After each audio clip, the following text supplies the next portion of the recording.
हमारा आज का टॉपिक है बोट एंड स्ट्रीम। जब आपका वाटर एक तरफ मूव करता है और आपकी बोट जो होती है वो उसी डायरेक्शन में मूव करे तो इसको हम बोलते हैं डाउन स्ट्रीम धारा के साथ। लेकिन जब आपका वाटर एक तरफ मूव करे और आपकी बोट दूसरी तरफ मूव करे उसके अपोजिट, तो इसको हम बोलते हैं अपस्ट्रीम धारा के विरुद्ध। स्पीड ऑफ बोट की जगह हम बी का इस्तेमाल करेंगे और स्पीड ऑफ वाटर की जगह हम डब्ल्यू का इस्तेमाल करेंगे। तो आपकी डाउन स्ट्रीम हो जाएगी बी प्लस डब्ल्यू और आपकी अपस्ट्रीम हो जाएगी बी माइनस डब्ल्यू। अब हम अपने सवाल की तरफ चलते हैं और देखते हैं छोटे से कंसेप्ट के ऊपर एग्जाम में किस किस तरह से सवाल पूछे जाते हैं और आपको उनको कैसे अप्रोच करना है। आपको बस एक काम करना होगा, आपको सवाल पढ़ना है। सवाल पढ़ के बस आपको ये पता लगाना है कि इसके अंदर डाउन स्ट्रीम क्या दी गई है और आपकी अपस्ट्रीम क्या दी गई है। बस आपको बस ये पता लगाना है। जितनी जल्दी आप ये पता लगा लोगे उतनी ही जल्दी आप सवाल को सॉल्व कर दोगे। कुछ सवालों के अंदर इसको थोड़ा घुमा के दिया होगा लेकिन आपको निकालना यही है। जैसे आप निकालोगे वैसे ही आपका सवाल सॉल्व। चलो अब हम सवाल की तरफ आते हैं। ये हमारा सवाल है। आप सवाल के अंदर कुछ टाइम ले सकते हैं और अपना सॉल्व करने की कोशिश करें।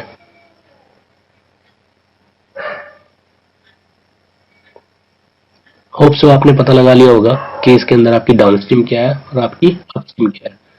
देखो, आपकी डाउन स्ट्रीम इसके अंदर दी गई है 21 किलोमीटर पर आवर और आपकी अपस्ट्रीम इसमें दी गई है 9 किलोमीटर पर आवर। इन दोनों इक्वेशन को सॉल्व करना आसान है जो आप बचपन से करते हुए आए हो।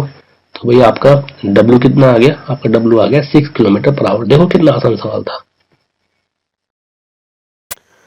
अब हम अपने अगले सवाल की तरफ चलते हैं। आप इसको सॉल्व करने की कोशिश कर सकते हैं।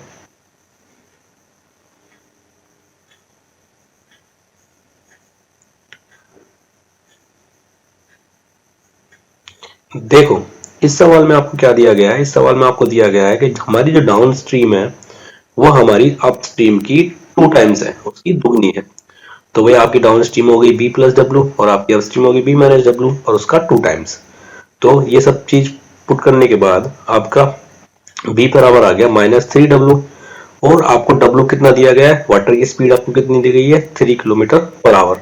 इसको जब पुट करोगे इक्वेशन के अंदर तो आपकी स्पीड ऑफ बोट कितनी आ गई? 9 किलोमीटर पर आवर। यही आपको प्रूव करना था।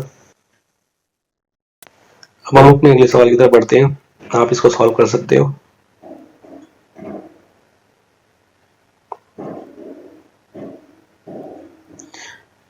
आप में से कुछ ने इस सवाल को सॉल्व कर लिया होगा। चलो देखते हैं इस सवाल में आपको क्या क्या दिया गया है।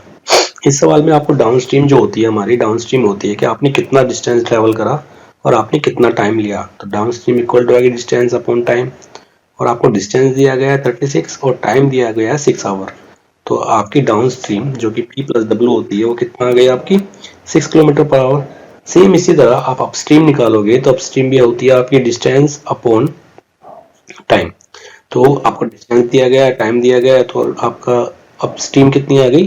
P minus W equal to आ गया 5 किलोमीटर पर आवर। और इन दोनों इक्वेशन को आपको सॉल्व करना आता है। इसमें से आप इनको सब्स्टिट्यूशन मेथड से किसी मेथड से सॉल्व करोगे तो आपका B इक्वल टू कितना आ जाएगा? 11/2 किलोमीटर पर आवर। यही आपसे पूछा गया था। अब हम अपने अगले सवाल की तरफ चलते हैं। आप इसको सॉल्व करने के लिए टाइम ले सकते हैं।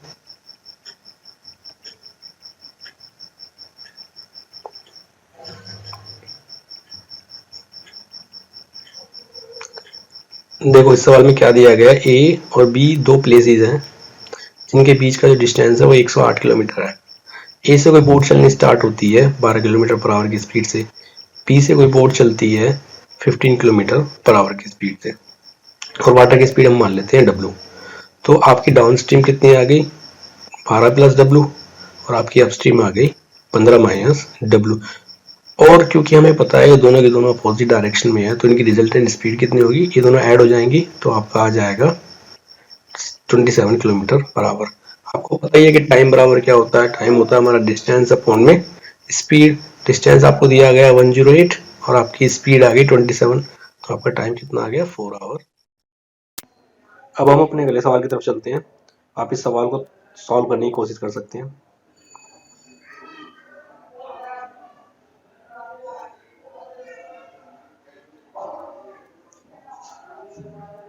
देखो इस सवाल में आपको क्या दिया गया है, हम स्पीड दी गई है, हम स्पीड मान लेते हैं बोट की कितनी है, बी है, और आपको पानी की स्पीड कितनी दी गई है, आपको पानी की स्पीड दी गई है 4 किलोमीटर पर आवर। तो भाई आपकी डाउन स्ट्रीम कितनी हो जाएगी, डाउन स्ट्रीम हो जाएगी आपकी बी प्लस 4, और उसको टाइम कितना लगा डाउन स्ट्रीम करने में, मतलब धारा के साथ जाने में उसने टोटल टाइम कितना इन्वेस्ट करा, 2 घंटे। तो डिस्टेंस आपको पता ही है, डिस्टेंस कितना होता है, डिस्टेंस होता है हमारा स्पीड इंटू टाइम। तो भाई स्पीड भी है हमारे पास और टाइम भी है, तो कितना, ये हमारी इक्वेशन आ गई है। उसी तरह आपका जो अपस्ट्रीम है वो भी आपको हो जाएगा बी माइनस 4, और अपस्ट्रीम करने में उसे टोटल टाइम कितना लगा, उसको लगा वो 3 घंटे, 3 घंटे लगा उसे धारा के विपरीत जाने में। तो वही डिस्टेंस कितना आ गया, डिस्टेंस आ जाएगा आपका स्पीड इंटू टाइम, और स्पीड इंटू टाइम, स्पीड भी आपके पास है, टाइम भी आपके पास है, तो इक्वेशन आपकी बन गई है। क्योंकि दोनों डिस्टेंस हैं तो इसलिए दोनों बराबर होंगे, तो दोनों को जब इक्वेट करेंगे, दोनों को हम बराबर रखेंगे, तो बराबर रखने के बाद सॉल्व करेंगे तो आपकी बी की वैल्यू कितनी आ जाएगी, आपकी बी की वैल्यू आ जाएगी 20 किलोमीटर पर आवर। अब हम अपने अगले सवाल की तरफ चलते हैं, आप इसको सॉल्व करने की कोशिश कर सकते हैं।